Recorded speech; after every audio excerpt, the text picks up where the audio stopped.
Hello again, and welcome back to Parrot Radio. In this episode, I speak to a gentleman called Jack Harper, who runs his own fashion label called Aeliza, but has worked in the past with Off-White, obviously that was founded by Virgil Abloh. He worked under Samuel Ross at a Cold War for a time, and we discussed that during the podcast. And he's also done work for the Design Museum in London on a sneaker exhibition called Sneaker Unboxed. And we discuss his education, his early influences, his influences that go into building Aeliza and the multi-sensory experience that it is. And discuss art briefly and a few different things, really. I can't even remember all of them. But you're listening to it anyway, so you'll find out. But yeah, I hope you enjoy, and I will see you on the other side when I've stopped waffling.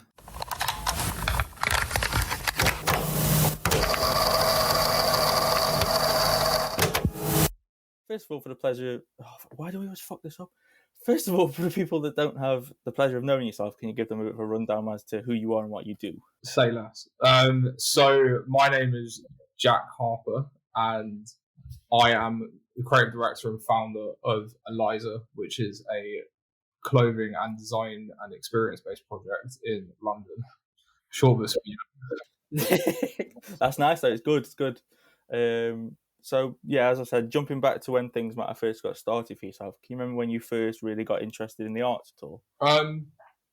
Like on a professional note, or just just enjoy, just in general. Is it something you've been interested in from sort of a young age? Yeah, like from as a child, I was like really into it. I was super into, like, my original love was watching like Yu-Gi-Oh on like the weekend on was it Boomerang on like a Friday on Channel 5. And like I used to, this council estate that I used to live on, one of my best friends actually lived like right next to me, and he was like a few years older, and he was always into drawing like anime and making these like comic books, and that was such a like amazing like entry point to to like drawing and like doing something more than just a doodle. That was like a really nice entry point to my interest in the art. And then obviously I think there are like a multitude of touch points as I got older. When I was in school, like I was more into like painting. Like I used to like love like Bridget Riley optical illusion art. That was a massive phase that I went through. And used to sell T-shirts at school because two of my when I used to live in Brighton, there was a massive skate scene.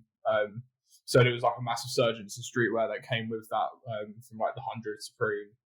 I could name like loads of brands. And then like my friends one time wanted to like start a brand, but they were the kind of fuckers that would like never follow through with it. So I just ended up making the designs and then sell them at school and stuff.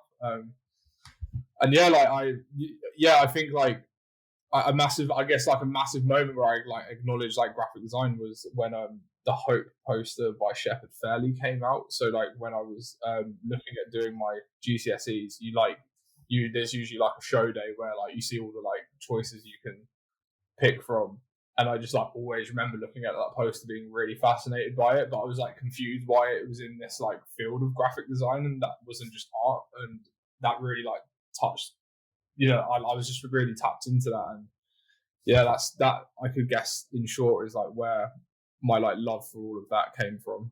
Would you personally put graphic design in the art field? Yeah, definitely. I find that graphic design as a practice is like more or less a service, but like what's the difference between an artist and a designer using Adobe Illustrator or Photoshop?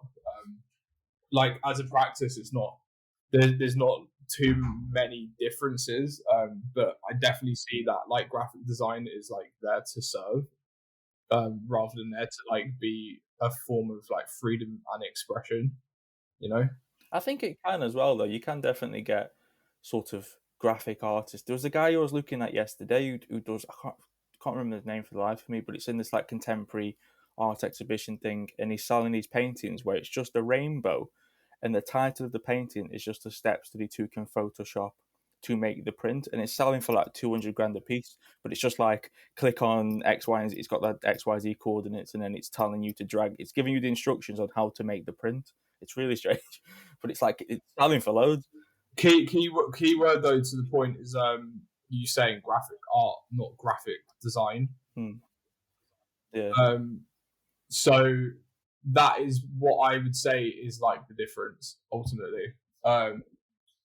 Because like I think like I always, it's quite a corny reference, but like I always remember Kanye West in like 2016, I think, doing this interview with Zane Lowe, and he goes on to say how like art is to be free and design is to fix. And you know, if we were to like put the comparisons between like what graphic art is and graphic design is, you know, like you don't go to a graphic artist to design a logo, like you go to a graphic designer, like because they're just kind of it's definitely like a mindset approach in the tools that you use. So I guess that is like fun when you like really like boil it down to like the difference. That is what I perceive the difference to be. Like I'm not like I'm always, don't get me wrong, like I'm here for expressing myself, but I don't like sit here on a daily and use my imagination all the time. Like I always kind of really have a desire to like solve problems and change things. And like maybe like graphic design like does inform that from, you know, like when I do fashion design, when I do like installations and pop-ups, it's more to like inform and change something than just like creating like an imaginary world. You know, it's like the difference between like a documentary and a film. Like I've always like looked at everything from more of a documentary format. I would just, if I was to ever go into filming or directing, I would do a documentary film versus a film. Like even the way that I shoot is more of a documentary format versus it being like a, you know, like a high-end conceptual fashion shoot. It's which is, yeah, sorry if that's a bit of a tangent. No, you're make go as many tangents as you want, honestly. Jumping back though to your studies, and obviously you, from what I understand, you did study graphic design at university. Did you have any real seminal moments when you were studying that sort of led you to this sort of multifaceted path that you're on now? To be fair, no. It actually came probably a bit earlier when I was at college, because when I was at college, like I didn't do A levels, I did a BTEC in visual arts and design. So imagine like, you know, A levels you would typically do 3 or 4 subjects in completely different fields, whereas like, I just did one thing, and the modules were incredibly different within doing that course, whether it was like photography one day to painting the next day to sculpture, this, that, the other. I like really got a breadth of, you know, like the full range of arts and designs potential. And I think I was very curiously, my curiosity really led my interest. And when I ended up going to do graphic design and communication at university, you kind of have this perception that graphic design is just sitting down at a laptop doing the same thing, and it really isn't. There is such like multitude of things that you can do within the umbrella of what graphic design is. And I learned photography, I learned Photoshop, I learned designing clothes, I learned print. There are just so many avenues you can go down that graphic design as a practice is somewhat multifaceted, but obviously, you know, that's relative to like the course that you choose and the university that you choose. And I think I was just quite lucky to pick a course that was, you know, it somewhat fulfilled my curiosity. Like we never had to specialize immediately. That was for me the biggest plus about it. And yeah, that's what I think. Like I've always been I've never not seen my practice as multidisciplinary, you know, like they're just all vessels at the end of the day. And what I got taught is that the idea comes first, so you have an idea, but if you have a range of ways that you can vessel the idea, then there is just way more potential in the long run. Whereas if you're like a specialist in, say, typography, your ideas can only be like limited within the vessel of typography, which isn't very like, in my opinion, at least, very revolutionary. Like it's just pointless restriction. But like it's each their own. Like some people love the obsession and dedication to one thing, where I've just never really been like that. I'm more of a generalist, and my practice continues to be that. Would you say that if somebody came to you and a younger designer came to you and asked you to go to university, do you think you'd give them the advice as to go to university and get the education then? Yeah, 100. Yeah, I'm very pro education, because I don't, to be honest, like I think the biggest take from education in university is the people that you meet, and I think that you need to be challenged by not only the course but the people that you're around, because I don't know, depending on like where you're from and so on and so forth, like I think you maybe could learn everything on YouTube and like not amass a certain amount of debt, but I do think that what you get in exchange is like so much greater, but you just have to somewhat be open to it. And that is what separates certain people. And like for me, like the greatest thing that I learned was meeting loads of people, and it really like changed I wouldn't even say changed, it evolved my view on the world and like what the world looks like beyond my own eyes, because you just had so many people from different cultures being in like one place. And even to this day, I've only really experienced that going to like Paris Fashion Week, but besides that, university has only really been the place where that has happened, and I'm very, I look back at that with a lot of gratitude, and I'm extremely grateful for it. And that's an experience that I would love everyone to have, and I think that does like make better, makes you into a better person. Mm-hmm. Definitely. The next question I wrote is just do you have an interest in philosophy? I can't say the word philosophy. I'll get there eventually. Do you have an interest in philosophy? But you did mention it. I think you did touch on it in the WMTV interview that you do. So do you have any philosophers that you're interested in specifically? It's kind of I'm at like a weird one at the minute, because like philosophy is so in depth. Like I'm in this place where there are so many ways to tap into philosophy that it's actually kind of hard to like start somewhere. Like I'm guessing, I look into like stoicism a lot, just because that kind of matches like the way I am as a person, which is, I guess like an interest that I'm in at the minute is, like Greek philosophy, so like Plato, Socrates, and so on, because that just is like somewhat the origin of, like philosophy that still like applies to today. And then I guess like looking more forward, I'm really into looking at like ways the world can govern itself. So,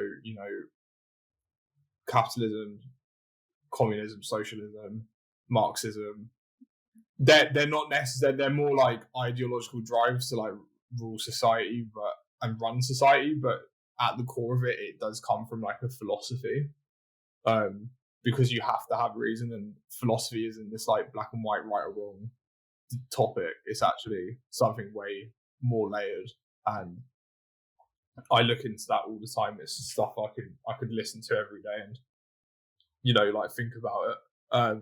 But my interest in philosophy is like very matched with psychology, just because the kind of person that I am is very, I'm very driven by reason, but I also have a level of logic. Like I don't really like research into philosophy in search for the things that I already know, where like psychology, like clinical psychology, is very driven by like objective facts.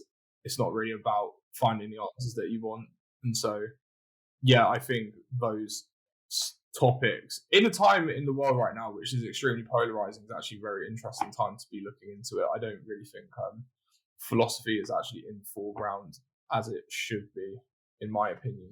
I think the world needs a lot more like belief and questioning and faith and so on and so forth. In the WMTV interview that I've touched on, You touched on the fact that after you finished university, you struggle with finding your pace in the industry a little bit. Do you have any advice for people that may be feeling like that after graduation at all? Yeah, I mean, I think overall, like, be patient for what you want, and it will come to you. But it will only come to you if you are persistent with the work that you're doing and the character that you put forward. And it's hard. Like, a good friend of mine's actually just graduated, and they graduated like earlier this year, but like they've only just got the job that they wanted. But it took like 6-7 months of like persistence and like constant fleshing it out to, you know, get to that point. And I think, like, if you're in a position where you can do that, then I think you should do it. Don't compromise what you want, because I do believe the world will deliver. That's what I think. But like, if I could give like a more in-depth answer, the experience that I went through was, I graduated from university and my course was like very driven towards like advertising and agencies, and I just knew that wasn't really where I wanted to go in. I definitely did want to go into fashion at some point, but you know, there isn't like many windows that are open at any given point. They don't come too often, and there were like a few things that I was praying at, and you know, between graduating and getting the job that I got, I was working in a pub for like 6 months, and then I was doing like an internship at my friend's, at like a studio where like one of my good friends was working at, and you know, like saw an Instagram post and like just took the opportunity, and then that was like my job for the next 2. That was like my dream. Like, that was my dream. That's what I wanted. But some people do expect it to come like straight away, and I think this is quite naive. But what I did in between like those 7 months is, like, even though I was working in a pub, like I was constantly shooting. I was like always doing like these projects with people, and that always like kept me extremely like motivated. And that it's a sacrificial thing. Like, when you know you want to do something, you just got to kind of like put your life and commit to it. Really, that is like the risk. Yeah, I think I'm a big advocate for kind of just doing, even when I was at university, I was doing a lot of side projects like this podcast. I did a book and things like that. I think doing a lot of stuff on your own time, if you've got the time, obviously. If you haven't, if you're working to fund your education, fair enough. Well, no, it's brilliant. Yeah, man, it's like it's brilliant that you're doing this, and that's why, like, I want to be on it. Is like, you need those things. Like, it's actually incredible how like those things inform the stuff that you do in your future. Like, I can tell you that one of the reasons I got like my job at a Cold Wall was because I did 2 music videos for someone that they knew, and they were completely self-initiated, and that was like that had like nothing to do with my education. You know, and like, what if I didn't? What if I was just someone that, when they left university, just went home and did fuck all? You know, that could have cost me like not getting that job. And it's just like those small little things that could make a massive difference. And a lot of them, I don't think, sometimes it might be you're not even making any money off of it or anything like that. It might be something you're doing self-initiated and stuff like that, but it can definitely, the little things can always lead on. You know, I had a job at a creative agency called The Chase in Manchester briefly, which was just solely off of the back of this podcast. It had nothing to do with my university work. They hired me solely off of this. So it's like, I think personally, I think just chasing all, you know, your side hustle type things, they can often be the thing that really propel you into agencies or into, you know, creative worlds and things like that. So yeah, as you mentioned, you graduated and you started working at a Cold Wall. At this point, do you think that you were sold on the fact that you were going to go into the fashion realm from then on? No, not.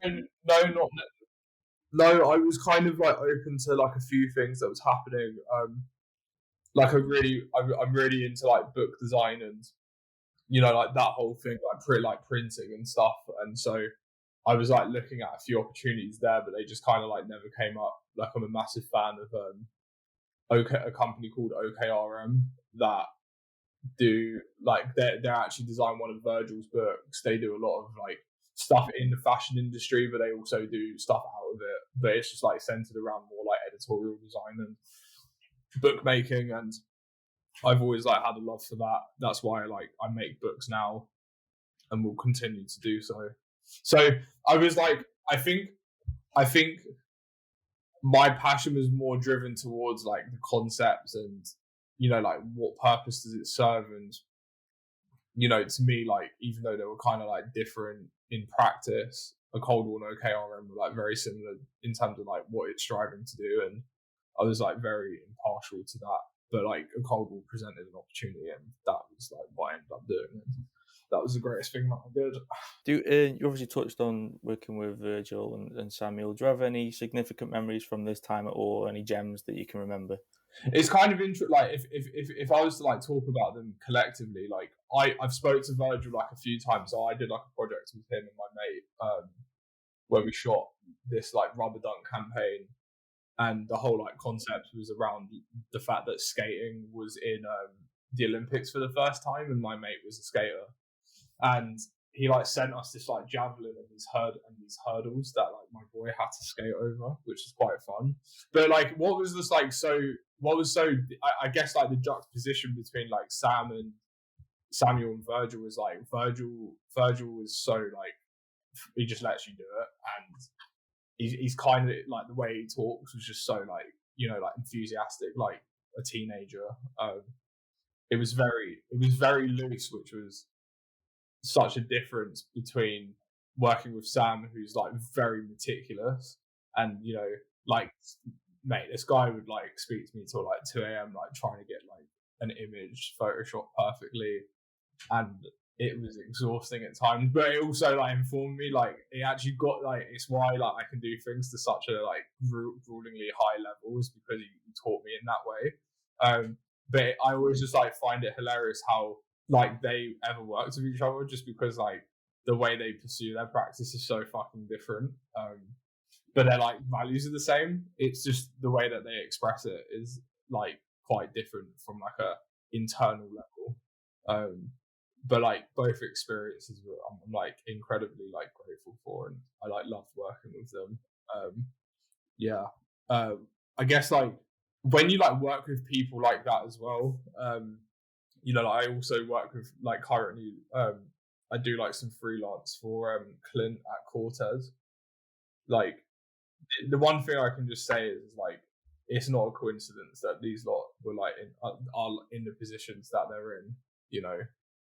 It's like it like really isn't that deep. Like it just comes down to like pure love and pure obsession with what you do, and they put in hours that I know most people can't. Well, like when I say most, I mean like 99.9% of people can't do. So I like definitely like take inspiration from that, you know. Like I have no excuses. It's as simple as that. What are your you touched on Cortez, what are your thoughts on the overall kind of the marketing and things that go into that? Oh, Clint's the best at marketing I've ever like seen. Definitely, like he's so tapped in. You know, like I think it depends like in what angle are you asking me from it. Like if you're asking me from it from the standpoint of someone that also like runs a brand or clothing project, however you want to define it, like I would say that his marketing ideals aren't for everyone, and it's very like tailored towards him. But that's kind of like the impressive thing about it, is that his whole like Cortez's brand is like so tailored around Clint as a person that it's like really you just can't replicate that. Like it wouldn't make sense for me to do like 99p cargos as a drop. But it makes a lot of sense for him because of like the crowd that he draws and what it is that he represents.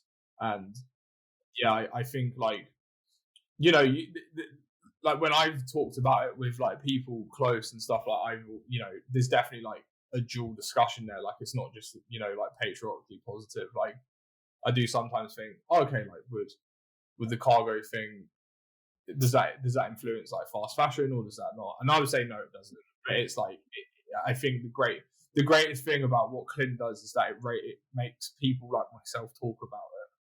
And when you really boil it down, like what he's doing is very inspirational. That's what I think. But it's very easy to hate on it.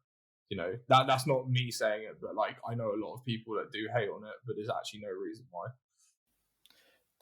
Jumping back to when you were working at a Cold Wall, can you remember at what point you sort of began to think about and decide and starting your own label? So I actually had my idea since the end of university, so I kind of like held on to the idea for quite a few years.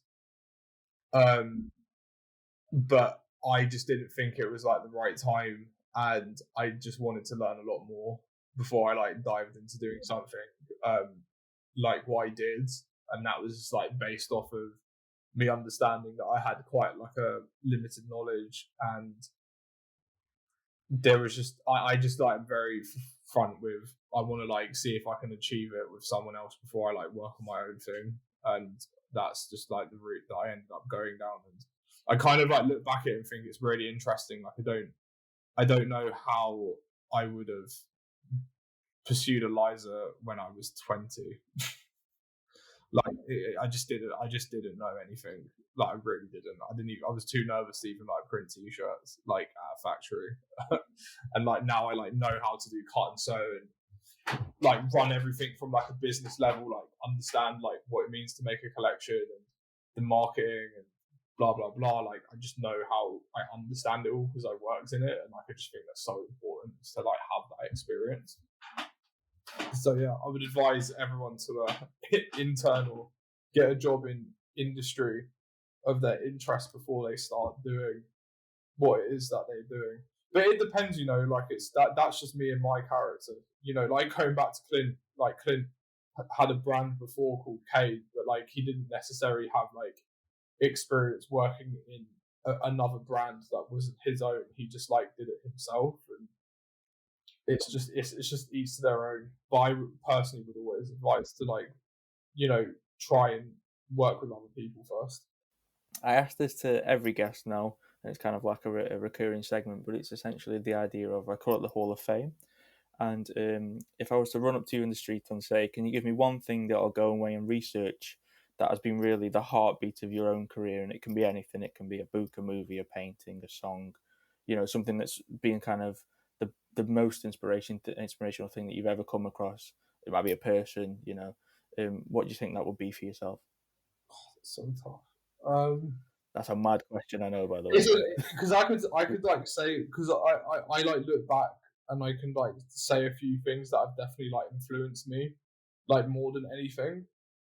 I'm gonna say two things. Yeah, that's fine. One is Adam Curtis, hyper normalization.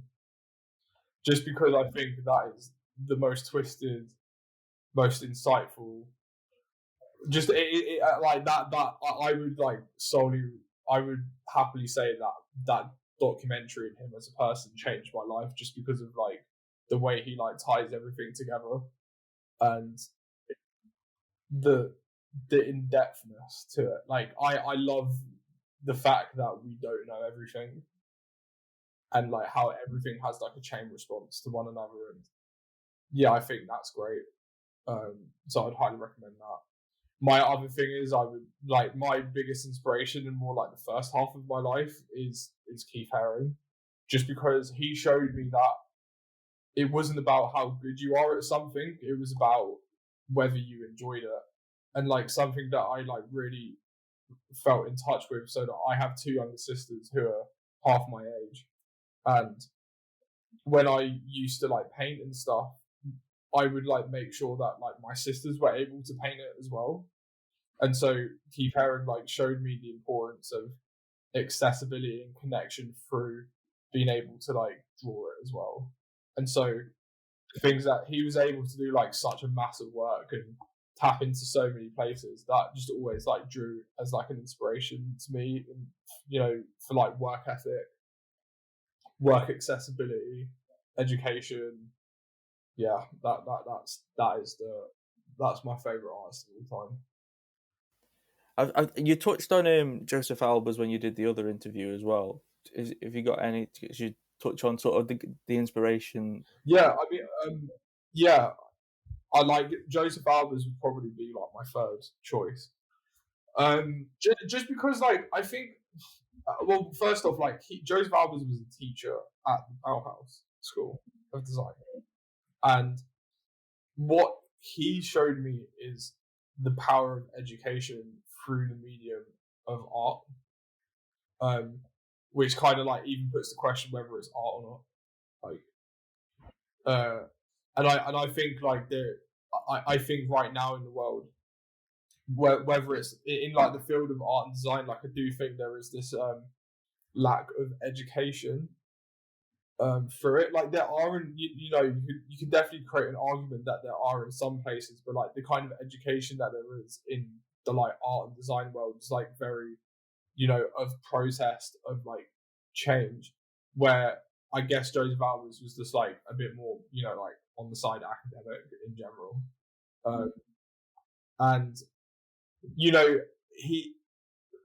with that being said, it shows that it only took like 3 squares on a painting to be able to like inform a really like holistic message. And that kind of thing like definitely has influenced me. Like I don't feel the need to like overdo things, because if I overdo a garment, then it like loses the holistic idea of the meaning behind it. And so for me, the avant-garde is the idea, and what it is that I'm talking about, the way I present it is like somewhat digestible and understandable. And I look at Joseph Albers in that same way.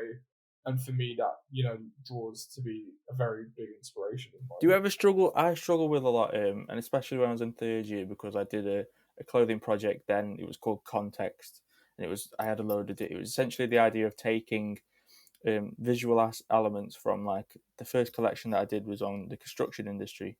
So I took the visual elements of the construction industry and put it on clothes. So then as people wore them in different places, the context would change with it, and you'd get sort of a one of one, so to speak. Nothing would be the same because it would have changed, things like that. And I struggled a lot with just trying to communicate that to other people who wouldn't understand it. Do you ever get it where you kind of, you can't communicate an idea, like it's in your head and it's there, but it's just kind of like trying to get it out? To an extent, like I have had that problem before, but you know, like what's the solution there? Like, is the solution to like reduce the idea completely so your audience understands it, or is it about like improving your communication so your audience will understand it? And then also, you know, your audience has to be willing to listen to get it. Do you know what I'm saying? And there's times where I like talked my shit and people like, you know, in the WMTV interview, like my man was saying, I've never known someone to go so in depth to what is like fundamentally a hoodie or a t-shirt. And I'm like, because there is so much to talk about. Like I see the world as like a really mundane place, and you know, like life without depth is meaningless and shallow, you know. And I like see that same thing in like my craft, is like if my work's meaningless, it's just shallow and pointless, and I can't justify its existence otherwise. So I think that you know, in some places, like if what you did like end up being a brand, like you'd understand that there are so many ways to like convey the idea. Like it wouldn't just be through clothing; it would be through the fashion shoot, it would be through the captions, it would be through the pop-ups, it would be through the experiences. Like you just can't condense it all into one thing. And like I think obviously like with the format of university, you've got to like do a blog, put everything into like one project. It's just like a lot, you know. And so I wouldn't worry about it. I'm not gonna lie, when I was at university, I'm 26 now, I graduated at 20. I was someone that said like a lot. I would talk too quickly, when now I take my time with what I say and try my best to figure it out. You know, inevitably, like when you're in a contextual practice, you do have to think about it a lot. Like I think about things every day from a contextual standpoint. So when moments like this do present itself, I'm able to talk about it. And you know, I saw something really silly about a year ago, but it's always stuck with me. And it was talking about at what age do people peak in their craft. So like, what's the peak age for a musician? What's the peak age for a philosopher? What's the peak age for an artist? And you find that they actually change a lot. So like the peak age for an artist is like 23, 24. it's a lot rarer to find a new musician that like has their debut at like 35 years old. It just doesn't work like that. But then philosophy, the average age of like being a top philosopher is your mid 40s, because in order to understand philosophy, you like need to live life to be able to like wrap your head around it. And that's also a very important thing, is just like letting time do the work. And I'm in no way like a philosopher, but I'm interested in it, and I would probably aspire to go down that line in the future via education, via lecturing. But I need to have lived a life before I can be able to like inform people the rights and wrongs. You know, so I think like the fact that you go through the struggle is great, because you're in that process right now where you're imagine like your life being like a block of marble, and like the end point is this like beautiful sculpture. You know, inevitably like it takes time, and like you have to go through like you got to go and keep hitting it so it refines itself, and that is like what you're going through. You know, and it's crazy how much can change within like 2 years. And so I would say just like keep doing it, but understand like it's a trial and error, and you just got to like improve it and become closer with your audience. Look, the matter of fact is not everyone's going to be into it. That's just no, you know, it would be boring otherwise. You know, like it's just that not everyone likes to be challenged. Some people don't have that relationship with clothing, unfortunately. But you know, like I believe that will change. Do you think that will become more of that? Do you think it become the default more, that they'll have kind of, you'll have brands with kind of the deeper meaning to them, as opposed to, you know, like a Primark where you just go in and buy a t-shirt? Yes, but I also it's a tough one as well, because like I was actually having this conversation the other week where it's relative to the position that you're in. Like if you're like someone from like a really like low income family and like has no money, you know, Primark might be the only place that one can consume that product. You know, it's tough to be able to like talk too hard on like the moral of it. But like if you're in a position where you can like, you know, if I was to like buy Primark now, I could buy a shit ton of it, but it doesn't mean I should. You know, I think it's more like that's where the problem is. It's like knowing when to like draw the line of consumption, and I don't think like the solution is via. I don't think the solution is necessarily via not buying products. I think it's about buying meaningful products, and because when you buy meaningful products, it's very like hard to replace it. It's very hard to buy a mass of it because you value it so much. You know, like since I've like done my projects, like I buy less products. My life is like very holistically simple, and I'm a lot happier because of it. I know this is going on a massive tangent now. If you need to dip or anything, if you're busy, I completely understand. But I was going to say, what are your thoughts on kind of digital fashion? What, like the kind of like NFT 3D world and stuff, Web3? Yeah. The thing, I was looking into it a lot when I was at uni. Well, I'm still at uni, but when I was on my undergrad, and it was kind of this thing, because we're in the ultimate goal, I think, for it all. And I spoke to a guy that runs a digital fashion label. I forgot what it's called, but the ultimate goal with it all is eventually they think that you'll have a metaverse, won't you? That people will go into to work, to socialize and things like that. And you obviously need clothes for that. So then they'd be making completely digital clothes. But at the moment, because it's kind of that's sort of the bleeding edge, so to speak. It's not sort of, you know, your average thing that the average consumer would have. They do a thing at the moment where you send them a photo of yourself, and then what you do is you use a program called Clo 3D to render the clothes, and you can get it to look like lifelike, essentially. It can match the lighting and the images that you sent and things like that. And they put the clothes on you in the photo. So it's like, it's half real, half digital, if that makes sense. But yeah, have you got any thoughts on that, or have you got any thoughts on, you know, the NFT space or anything like that? It's kind of funny, like so, like I've been to Los Angeles twice this year, and over there they're very progressive with it. Like it's something that they are pushing quite hard. But like there was the whole like crypto financial crash pre-September, and in September when I went, the whole like conversation changed because money ain't there anymore. And so for me, it just like really boils down to making money. And I find that right now, like that whole realm is just like a bit too shallow for there to like have any meaning. On my personal opinion, like not everyone in the world even has access to like a bathroom. You know, like there are like people in the world that don't even like have basic amenities. So I think that if it was gonna go down that space where like I'm on a headset every day, like socializing, blah blah blah, yeah, maybe we'll go down that space. But like this thing hasn't been any different. You know, like on Xbox 360, you were able to like purchase clothes for your avatar, but it was like it was just like more novelty.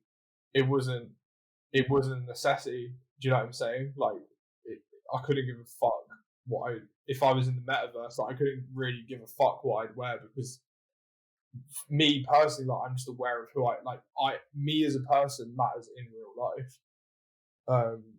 And so like why am I going to just spend more money on something that I can't even like hold? It's just a bit ridiculous for me.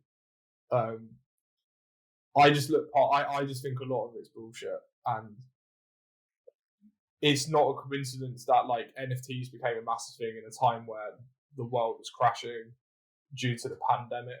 So it was just like all of a sudden a panic of okay, fuck, like how do we make money, this, that, the other, and like boom, a whole industry is like blown up because they needed it. And yeah, I just like I think when people talk to me about it, like I'm just naturally very skeptic about it. It's not something that I've been asked to do things in like the NFT space, and I just like have no reason to. Like I'm happy what I'm doing. Like the basic something that's like really tight. This quote is like the basic human need. The basic human need is a sense of belonging, and so if I personally already have a sense of belonging in like Web 2 and the real world, why would I need to go elsewhere? That's just kind of like my whole point of view of it.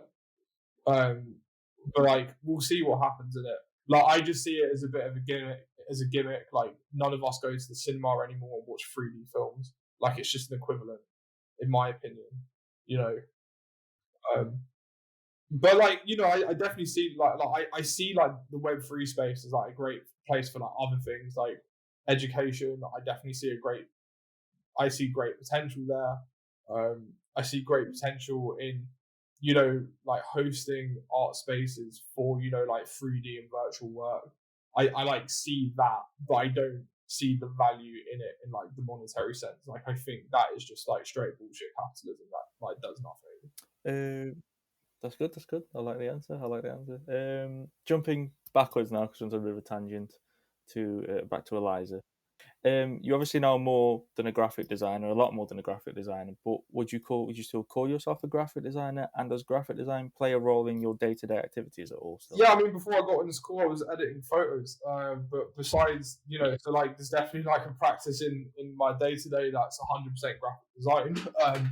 But yeah, like I don't really think about it anymore, to be honest with you. I find if people want a service from me, it like tends to be like quite a few things, and it just you know like sometimes it falls under the category of graphic design, sometimes it falls under the category of like consulting, business, photography, creative direction.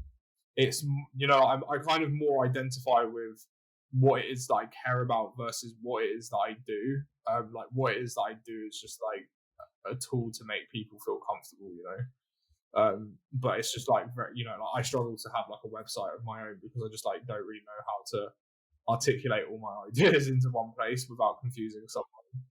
Yeah, that's what I think. I saw recently in a tweet that you mentioned that all the collections for Aeliza are going to be referred to as case studies, and I really, really love that idea. Could you expand on that a little bit? Yes, so I kind of like want to withdraw the idea that Aeliza is like solely this like fashion project and brand. Like I for me, it is a facility to research and to study things such as like individual freedom, human behavior, psychology, perspectives, opinions, and I just think by like confining it as like as a fashion brand, it restricts the full potential and the holistic idea of what it is in the first place. And I think when some friend said this to me, and it was like a great way to put it in short, which was, seasons come and go, but case studies people always look back on. We always look back at books and for research purposes, and that is like the relationship I'd like people to have with Aeliza, because actually what we do has a lot of thought and meaning behind it, and does talk about certain things. And yeah, we just use clothing and other things as a facility of topic. So that for me is why that it's going to be referred to as case studies instead of seasons. Aeliza is referred to as a multi-sensory experience on everywhere from its Instagram to its website. Could you touch a little bit on what that means for Aeliza and how was that executed? Cool. So it's actually a good question, like pre the last one. So going on saying that it's just like a lot more than just like a vessel in fashion. Aeliza can be experienced in so many ways because of the ethos that it has, so okay, like what is it like to wear Aeliza? What is it like to feel Aeliza? What is it like to hear Aeliza? There are like so many ways to convey it, because ultimately, like, as it's a case study, we are very, myself and Nosa, my business partner, like, we're very articulate. There's a lot to talk about, which is quite dense for some people. Like, it isn't just that. Like, sometimes we want people to be there and just feel it, and I believe that is where its full potential can really fulfill itself. Nos is a DJ and has done many shows, and I've done a lot of like installations before within like my last job and stuff, and so it was just like a great way to like come together and like collectively identify with it and host a really great experience for people that are interested. So I guess that is kind of like what I mean by like multi-sensory. It's like it's not just to be seen or to be worn, and to be felt. It's like to be heard as well, and it's we can like facilitate all those experiences. I don't want to pry into stuff that you might not be able to talk about, but do you have any ideas as for what that might look like going forward? We're currently like working on our second collection, which is we're like aiming for February, but we're not personally like too pressed on it for February. Like February is ideal on the fashion calendar, but there's also the rebellious side of me that doesn't give a fuck when I release it. It's when I want. And we're going to try and do a showroom in April in Tokyo instead of doing Paris, which is quite left of us, but it's a culture and an industry that myself and Nosa love, and we have since we were kids. So we feel naturally more tapped into that culture than we are into like Western fashion culture. There's one thing I can't say, but like we're looking to do a music partnership like event in February as well with like a really like leading group, and we're just excited for that to potentially follow through. So that will be like a music event with DJs and performers, but it will also be an installation and like potentially a collaboration. So yeah, a lot of things.